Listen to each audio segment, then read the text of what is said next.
নমস্কার বন্ধুরা, পরমান্ন মৈত্রেয়ী চ্যানেলে আপনাদের সবাইকে স্বাগত জানাই। আজ আমি শেয়ার করতে চলেছি মুসুর ডালের রেসিপি। চলুন শুরু করা যাক। প্রথমেই আমি এখানে একটা পাত্রে 1.5 কাপ মতন মুসুর ডাল নিয়ে নিয়েছি। এবার ভালোভাবে 2-3 বার আমি জলেই মুসুর ডালগুলোকে ধুয়ে নিয়েছি, যতক্ষণ না জলটা একদম সাদা হয়ে যাচ্ছে।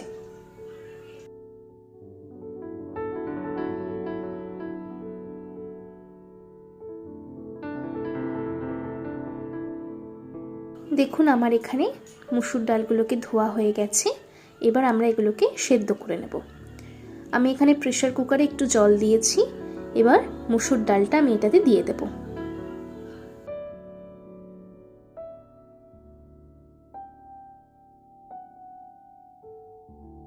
ডালগুলো দেওয়ার পর এবার আমি